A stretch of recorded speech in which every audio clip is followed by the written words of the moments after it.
सत्ता परिवर्तन, ये शब्द सुनने में ही कितना क्रांतिकारी लगता है ना। सोचिए ये परिवर्तन खुद में कितना बड़ा क्रांति होता होगा। भारत में 70 वर्षों के राजनीतिक इतिहास में सत्ता परिवर्तन अनेक बार हुए। जाहिर है जनादेश सरकार के खिलाफ जब होता है तो सत्ता परिवर्तन होता है, मगर सत्ता पक्ष और विपक्ष दोनों को नेस्तनाबूद कर दिया जाए, ऐसा कब होता है? इतिहास उठाकर देख लीजिए। ऐसा तब होता है जब क्रांति की एक आंधी चलती है। ऐसा तब होता है जब एक भयावह जन आंदोलन होता है, जब घर घर में क्रांति की आग जलती है। श्री कृष्ण ने भी कहा था, विध्वंस नवनिर्माण का कारण होता है, जब तक विध्वंस ना हो नवनिर्माण असंभव है। महाभारत से लेकर अब तक का कोई भी अध्याय उठाकर देख लीजिए, राजतंत्र हो या गणतंत्र हो, सत्ताधीश को उखाड़ फेंकने के लिए महायुद्ध होता रहा है। चाहे वो महाभारत का युद्ध हुआ हो अथवा धनानंद और चंद्रगुप्त मौर्य का युद्ध हुआ हो, 74 में दिल्ली में सत्ता के शीर्ष पर बैठी महिपति डोली हो, या हाल में ही दिल्ली में किसी नई पार्टी का जन्म हुआ। जनता की भ्रिकुटी तनी है तब ही जाकर पक्ष विपक्ष सबों की जड़ें हिली है, और जनता की भ्रिकुटी तब तनी है जब एक भयावह जन आंदोलन हुआ है। पर ये सारी बातें हम आपको क्यों बता रहे हैं आज? इसलिए बता रहे हैं कि बिहार में भी सत्ता पक्ष और विपक्ष दोनों को उखाड़ फेंकने का दावा लिए एक देवी जी इस चुनावी महासमर में कूद पड़ी है। नाम शायद अब बताने की आवश्यकता है नहीं, मगर फिर भी बता देते हैं। देवी जी का नाम है पुष्पम प्रिया चौधरी। इससे पहले भी हमने उन पर एक वीडियो बनाया था, मगर उस वीडियो पर कुछ नवोदित लड़कों ने वीडियो के कमेंट सेक्शन में अपना विरोध दर्ज किया, जो कि अच्छी बात है। सकारात्मक राजनीति में इसकी आवश्यकता है। साथ ही कुछ प्रश्न लेकर वो आए।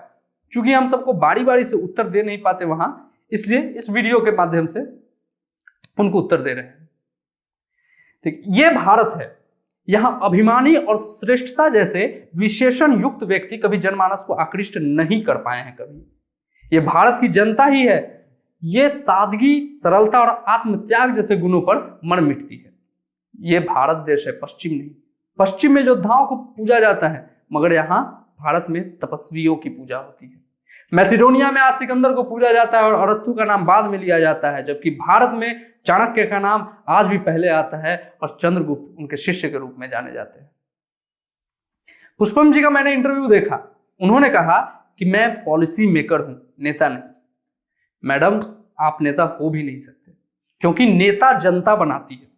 न्यूज़पेपर्स में जैकेट ऐड देकर कोई नेता नहीं बन सकता और बना भी नहीं जाता। 10 करोड़ लोगों को जो लीड करे, जो जिसका नेतृत्व करे, वो है मुख्यमंत्री। पहले नेता बन लीजिए, लोगों को साथ लेकर चलिए, तब बाद में जनता अगर बनाती है तो मुख्यमंत्री का सपना। वो कहती है लव बिहार हेट पॉलिटिक्स है। Hate politics? सीरियसली? क्या राजनीति इतनी अप्रासंगिक है? क्या हेट पॉलिटिक्स? अरे मैडम, राजनीति कोई अप्रासंगिक वस्तु नहीं है। अरे ये तो युग धर्म है। यहीं से राज्य का मार्ग प्रशस्त होता है विकसित बनने का। खैर, ऐसे कई सवाल हैं जिसे हम एक्सप्लेन करके आपको बताएंगे, पर पहले मुद्दे को समझ लेते हैं। मुद्दे को बारीकी से समझने के लिए आपको मेरे साथ पीछे चलना होगा।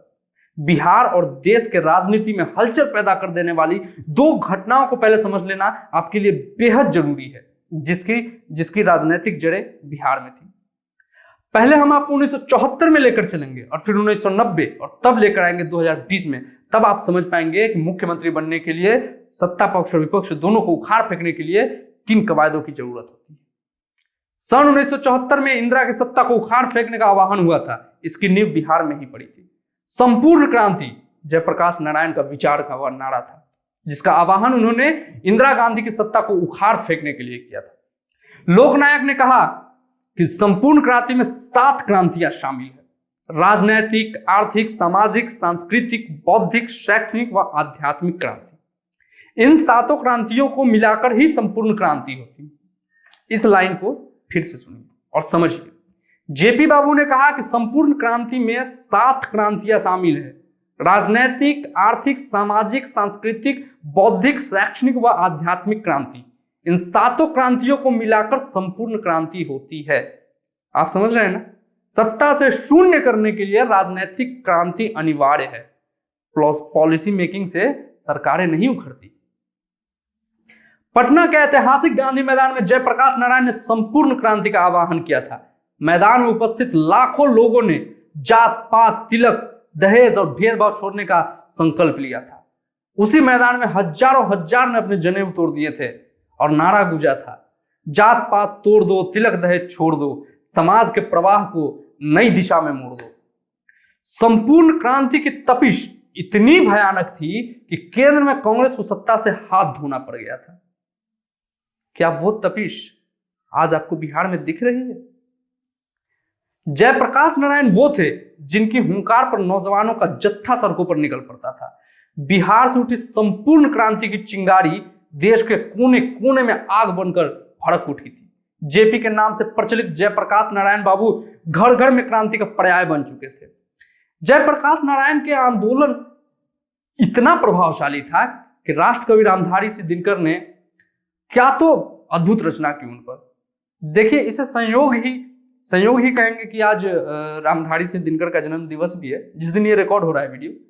रामधारी सिंह दिनकर जयप्रकाश नारायण के लिए बड़ी सुंदर शब्दों में लिखते हैं कि जय हो भारत के नए खड़ग, जय तरुण देश के सेनानी, जय नई आग, जय नई ज्योति, जय नए लक्ष्य के अभिमानी। स्वागत है आओ काल सर्प के फन पर चढ़ चलने वाले, स्वागत है आओ हवन कुंड में कूद स्वयं बोलने वाले, मुट्ठी में लिए भविष्य देश का, वाणी में हुंकार लिए, मन से उतार कर हाथों में निस्वप्नों का संसार लिए। सेनानी करो प्रयाण अभय, भावी इतिहास तुम्हारा है, ये नखत अमा के बुझते हैं सारा आकाश तुम्हारा है। जब जयप्रकाश नारायण के लिए ये राष्ट्रकवि दिनकर लिख सकते हैं तो सोचिए क्या तो प्रतिभा होगी उनके क्षमता में, उनके नेतृत्व में, उनके प्रतिभा में कि राष्ट्रकवि दिनकर से लेकर पूरा देश उनके पीछे चल पड़ा था। लालू यादव, नीतीश कुमार, रामविलास पासवान, सुशील कुमार मोदी, आज के सारे नेता उसी छात्र युवा संघर्ष वाहिनी के हिस्सा थे जो आज बिहार पर राज कर रहे हैं बारी बारी से। जेपी के आह्वान पर छात्रों ने 1 वर्ष के लिए कॉलेज बंद कर दिया था। सीमा सुरक्षा बल, सशस्त्र पुलिस ने अपने ही हुक्मरानों का आदेश मानना बंद कर दिया था जेपी के आह्वान पर। सोचिए, मतलब संपूर्ण क्रांति, प्रखंड से लेकर सचिवालय तक एकदम प्रशासन ठप। छात्रों द्वारा विधायकों से इस्तीफा मांगा जाने लगा। इंदिरा ब्रिगेड नामक संगठन द्वारा जब लोगों पर गोली चलाया गया जेपी आंदोलन के समय, तब बिहार छात्र आंदोलन एक अलग लेवल पर चला गया। क्रांति प्रारंभ हुआ कि हमें संपूर्ण क्रांति चाहिए, इससे कम नहीं। विधानसभा भंग करो के स्थान पर विधानसभा भंग करेंगे के नारे के साथ अहिंसक एवं शांतिपूर्ण ढंग से सत्याग्रह धरना का कार्यक्रम शुरू हो गया। विधानसभा भंग करने का अभियान चला। विधानसभा के सभी फाटकों पर सत्याग्रह और धरना देकर सदस्यों को अंदर जाने से रोका जाने लगा। सचिवालय से लेकर ब्लॉक स्तर तक प्रशासनिक कामकाज एकदम ठप कर दिया। आंदोलनकारियों ने अपनी मांगों की पूर्ति के लिए प्रदर्शन, सत्याग्रह कर जेल जाना पड़ा आंदोलनकारियों। तब जाकर कहीं सत्ता पक्ष व विपक्ष सबों की जड़ें हिली थी। कुछ ऐसी तपिश थी जेपी आंदोलन की। क्या वो आग, वो क्रांति, वो तपिश आपको बिहार में दिख रही है? बिना किसी क्रांति के क्या सत्ता पक्ष और विपक्ष दोनों को नेस्तनाबूद किया जा सकता है? और वो भी पुष्पम प्रिया मैडम उन लोगों को नेस्तनाबूद करने का ख्वाब देख बैठी है जो इसी जेपी के चेले हैं। मैडम, ये जेपी के चेले हैं। भाजपा और कांग्रेस जैसे राष्ट्रीय पार्टियों को आज तक अपने पीछे पीछे घुमाने वाले जेपी के शिष्य हैं ये। भाजपा और कांग्रेस जैसे राष्ट्रीय पार्टी जिनके पास अथाह संपत्ति है, वो इन्हें ओवरटेक नहीं कर पा रही बिहार में, और आप इन्हें ऐसे ही ध्वस्त कर देंगे? इतना आसान है?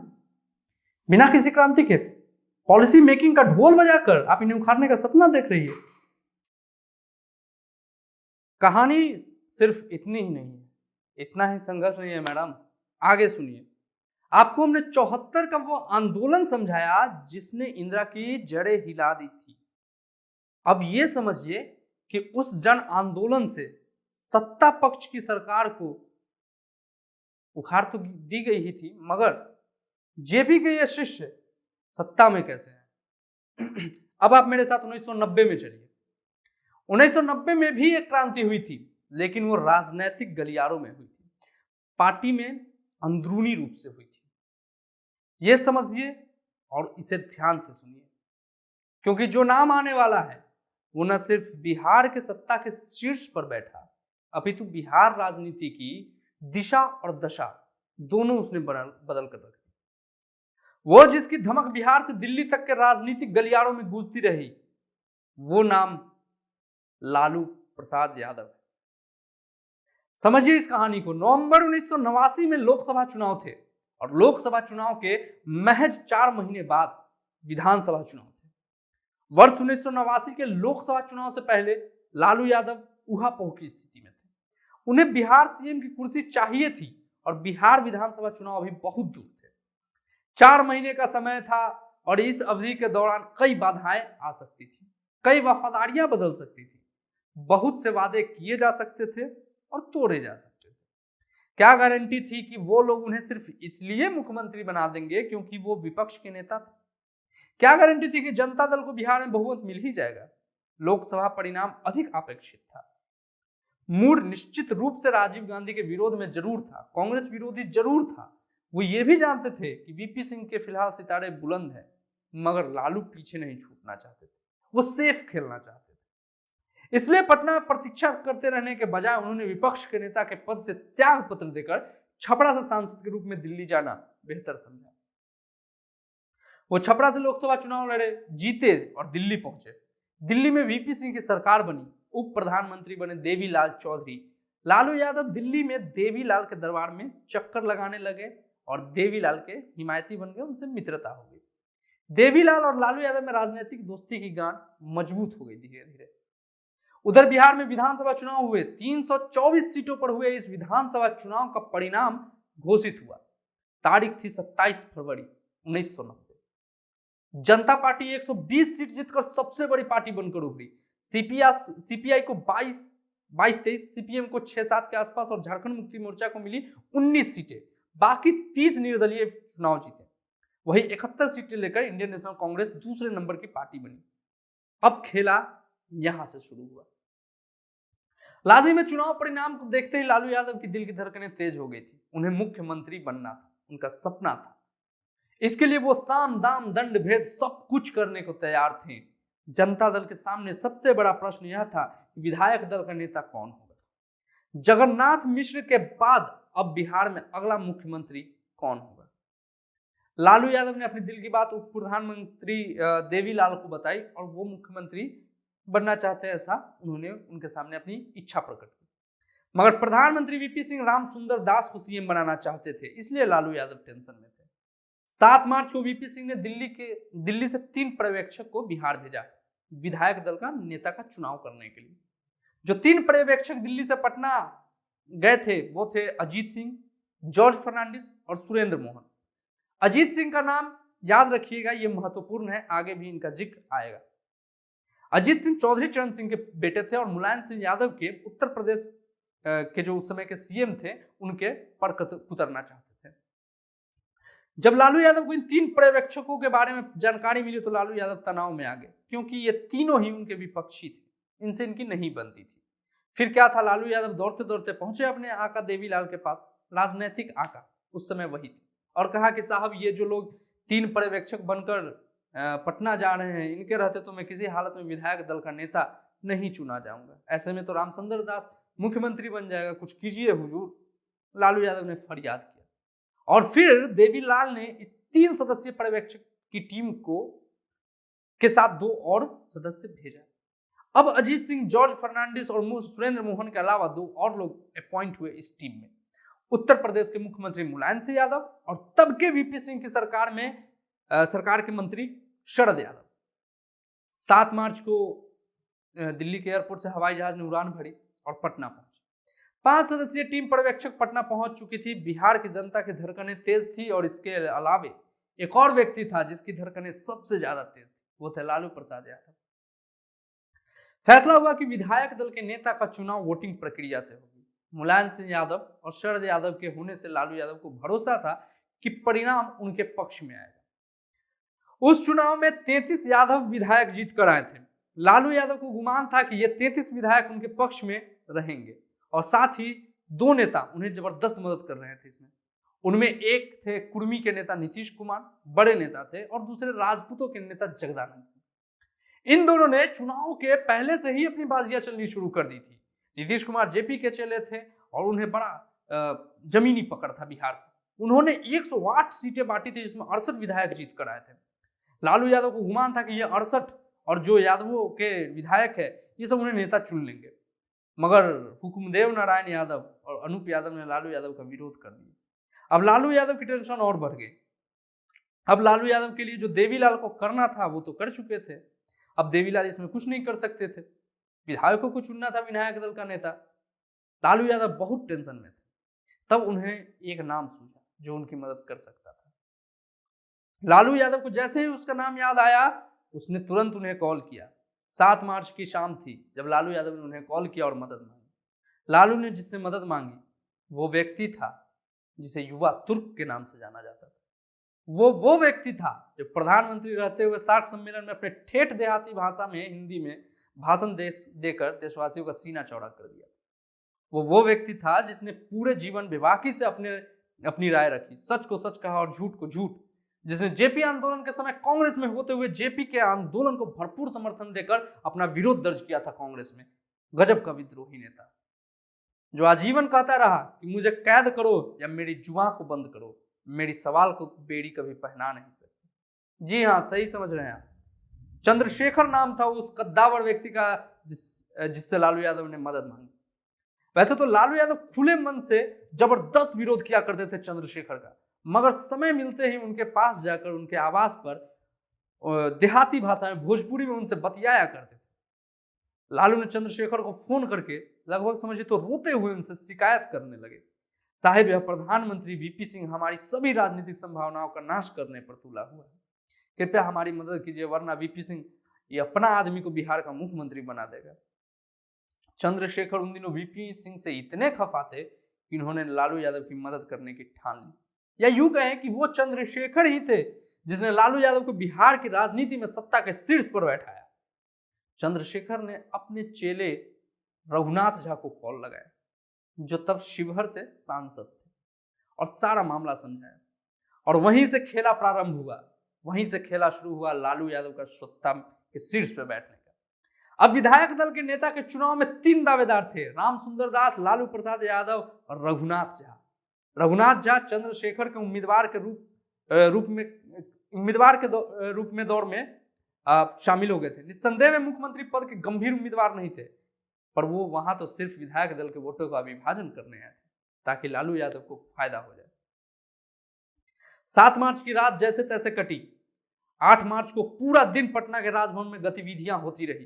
राजभवन में वोटिंग प्रक्रिया शुरू हो गई। कुल 127 विधायकों को हाथ में पर्ची पकड़ाई गई। 120 विधायक जो जनता दल से जीत कर आए थे, और 2 ऐसे निर्दलीय विधायक थे जो चुनाव परिणाम आते ही जनता दल में शामिल हो गए, और 5 विधान पार्षद विधायक। सभी 127 विधायकों ने पर्ची पर अपने पसंद के नाम लिखे और मर्तमान में डाल दिए। वोटिंग प्रक्रिया पूर्ण हुई और मर्तमान खुले, पर्चियां निकाली गई और गणना शुरू हुआ। वहीं राजभवन के बाहर पटना में समर्थकों की भीड़ जुट गई थी। एक तरफ से राम सुंदर दास जिंदाबाद की आवाज आ रही थी, तो दूसरी तरफ से लालू यादव जिंदाबाद की आवाज आ रही थी। और इन 2 गुटों के बीच एक वर्ग ऐसा भी था जो नारा लगा रहा था, दिल्ली में विश्वनाथ, पटना में रघुनाथ। राजभवन के अंदर वोटों की गणना हुई। कुल 127 वोटिंग में से राम सुंदर दास को मिले 56 वोट और रघुनाथ झा को मिले 12 वोट, और लालू प्रसाद यादव को प्राप्त हुए 59 वोट। चंद्रशेखर का दांव सफल रहा। रघुनाथ झा ने वो 12 वोट काट लिए जो राम सुंदर दास को मिलने वाले थे। लालू विधायक दल के नेता चुन लिए गए। लालू यादव निश्चिंत हो गए, खुश हो गए। अब उन्हें सीएम बनने से कौन रोक सकता है। 27 फरवरी को चुनाव परिणाम आने से लेकर 8 मार्च तक वो बेचैन ही रहे थे, मगर कहानी अभी खत्म नहीं हुई। लालू यादव को फिर से बेचैन होना पड़ गया। विधायक दल का नेता चुन लिए जाने के बावजूद भी उन्हें राज्यपाल द्वारा शपथ ग्रहण हेतु आमंत्रण ही नहीं दिया जा रहा था। राज्यपाल से लालू यादव ने काफी बार फोन पर बात करने की कोशिश की, पर बात नहीं हो पाई और उन्हें आमंत्रण नहीं आ रहा था शपथ ग्रहण का। अब आप सोच रहे होंगे कि आखिर विधायक दल का नेता चुन लिए जाने के बावजूद लालू यादव को महामहिम शपथ ग्रहण के लिए बुला क्यों नहीं रहे थे। सुनिए कहानी क्या हुई थी। कहानी यह हुई थी कि राजभवन में पर्चियों की गणना होते ही, जैसे ही लालू यादव विधायक दल के नेता चुने गए, थोड़ी देर बाद ही अजीत सिंह राज्यपाल के पास पहुंचे तब राज्यपाल थे मोहम्मद यूनुस सलीम। अजीत सिंह, यह नाम मैंने आपको याद रखने को बोला था, जो पर्यवेक्षक की टीम में आए थे।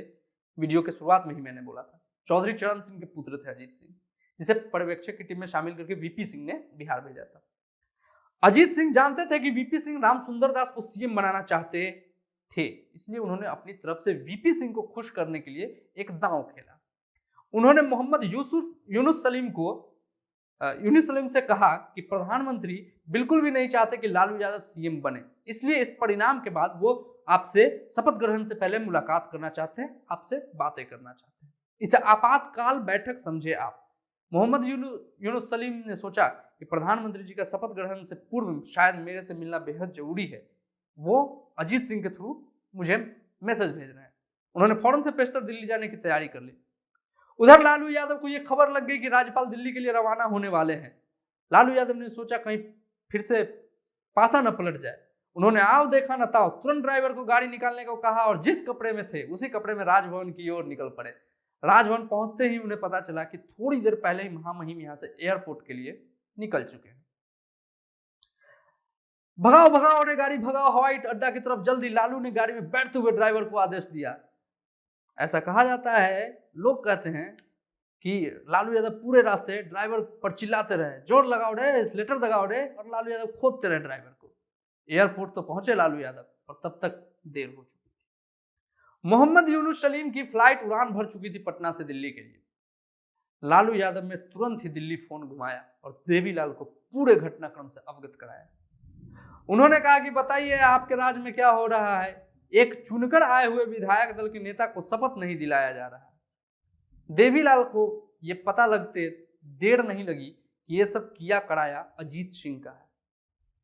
देवीलाल को बड़ा आश्चर्य हुआ कि एक लड़का जो हाफ पैंट और बनियान में दौड़ता रहा करता था, आसपास खेलते रहता था उनके सामने, जब वो चौधरी चरण सिंह के घर पर बैठकर महत्वपूर्ण मुद्दों पर चर्चा किया करते थे, किसानों के बारे में बात किया करते थे, आज वही लड़का उनके सामने ही उनके खिलाफ राजनीति कर रहा है। मोहम्मद यूनुस सलीम के दिल्ली पहुंचते ही देवीलाल ने महामहिम को आड़े हाथे लिए, उन्हें डपटा और पटना जाकर शपथ ग्रहण कार्यक्रम कराने का निर्देश दिया। लोकदल से ही मोहम्मद यूनुस सलीम और वो साथ थे राज्यपाल देवीलाल।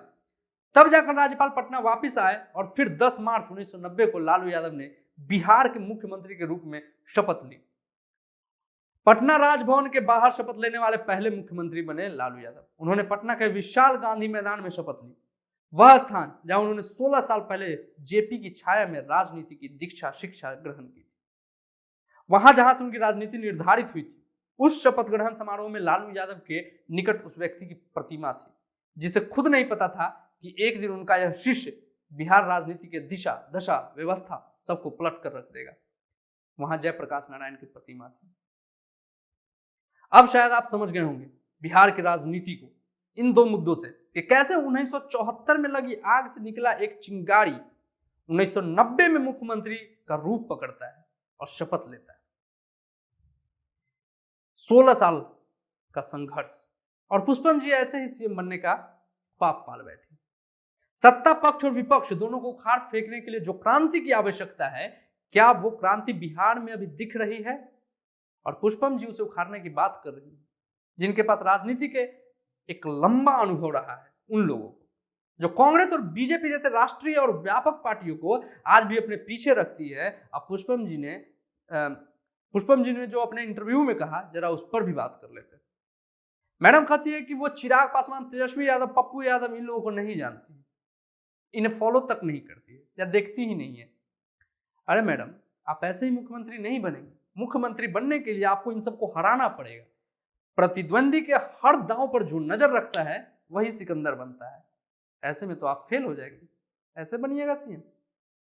मैडम का कहना है कि उन्होंने अब तक ये डिसाइड नहीं किया है कि वो कहां से चुनाव लड़ेगी। बताइए कहां से चुनाव लड़ेंगे, कहां से तैयारी करेंगे? बिना विधायक एमएलसी बने हुए सीएम नहीं बना जाता मैडम। ये भी कहते हैं मैडम कि इनसे ना कोई जाति पूछता है, ना ये जाति देखकर किसी को पुल्लस में रखती है। इन्हें पता भी नहीं है कि कौन सी जाति के कौन लोग पुल्लस में है, और ना ये कभी करेगी। मैडम, ये देश में जाति पर थोड़ा ध्यान दे दीजिए, वरना ऐसा ना हो कि सुरक्षित सीट से आप किसी ठाकुर को नामांकन भरवा दो। कहने का अर्थ है कि थोड़ा सा जाति पूछकर भी दलित महादलित को शामिल करना पड़ेगा प्लूरल्स में, वरना सुरक्षित सीटों पर आप चुनाव नहीं लड़ पाएंगी। बस हिमायती है आपके, इसलिए बताए दे रहे हैं। जब मैडम से इंटरव्यू में पूछा कि नरेंद्र मोदी के बारे में बताइए, तो उन्होंने कहा कि उन्हें मैं कुछ नहीं कहूंगी, उन्हें जनता ने चुनकर भेजा है, 125 करोड़ जनता उन्हें भेजा है। अच्छा, और नीतीश कुमार को कीटक मत से पशु पक्षियों ने चुनकर भेजा है ना। मैडम कहती है आज तक देश में किसी ने किसान के हित की बात नहीं की, एग्रीकल्चर रिवॉल्यूशन कभी हुआ ही नहीं, कोई नेता किसानों की बात नहीं करता। मैडम मैडम मैडम आपने कभी चौधरी चरण सिंह का नाम सुना है? आगे क्या कहें। पत्रकार पूछते हैं कि मैडम पैसे कहां से आते हैं आपके पास इतने। इस सवाल पर मैडम थोड़ी सी भड़क गई। उन्होंने कहा यह आप मुझसे क्यों पूछते हैं, सिर्फ किसी और दल से क्यों नहीं पूछते।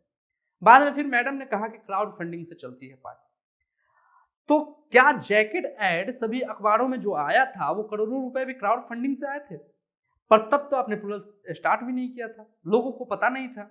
उस एड से ही लोगों को पता चला कि प्लूरल्स नाम की कोई पार्टी भी का पदार्पण हो रहा है। फिर क्राउड फंडिंग कैसे? मैडम कहती है नीतीश, लालू, रामविलास ये सब ग्राउंड रियलिटी को नहीं जानते। अब इस बात पर आप लोग भी हंस लीजिए थोड़ा सा कि नीतीश कुमार, रामविलास ये सब क्राउड फंडिंग को नहीं जानते। अंत में उन्होंने कहा कि 243 की 243 सीटें जीतेंगी प्लूरल्स। इस बात पर तो हंसना भी अपराध माना जाएगा। ठहाका लगाइए, ठहाका। सच्चाई यह है कि लालू यादव, रामविलास पासवान, नीतीश कुमार सरीखे लंबे अनुभव वाले नेताओं के सामने जब कोई विज्ञापन से पदार्पण करने वाले नेता यह अचानक से कह दे कि उन्हें उखाड़ फेंकेंगे, तो यह हास्यास्पद ही लगता है। अगर सच में आप बिहार का प्रतिनिधित्व करना चाहती है तो विज्ञापन के थ्रू ना आए, अगली बार जनता के बीच जाए, ग्राउंड पे आए, गलत के खिलाफ आंदोलन करके जनता आपको पुश करके नेता बनाएगी। जनता आपको आगे बढ़ाए। जब तक जनता खुद आपको आगे बढ़ाकर और ये ना कहे कि आप राज्य का प्रतिनिधित्व करो, मैं चाहता हूं आप मेरा प्रतिनिधित्व करें, तब तक अपने आपको दावेदार मत समझिए। बाकी बातें तो इस वीडियो में समझा ही चुके हैं आपको कि किन लोगों के खिलाफ आपने अपना मोर्चा खोला है। जेपी के क्रांति से निकले हुए चिंगारी हैं ये सब। इनके सामने राजनीति में टिकने के लिए भी कुख्यात राजनीतिक व्यक्तित्व और बुद्धि वाला राजनेता चाहिए। और आप तो खुद को नेता मानते हैं, आप तो खुद को पॉलिसी मेकर कहती हैं। ये सब जेपी के शिष्य है और कोई भी ऐसे आकर इनके सामने खड़ा नहीं हो सकता, और आप तो इन्हें उखाड़ फेंकने की ही बात कर रही हैं।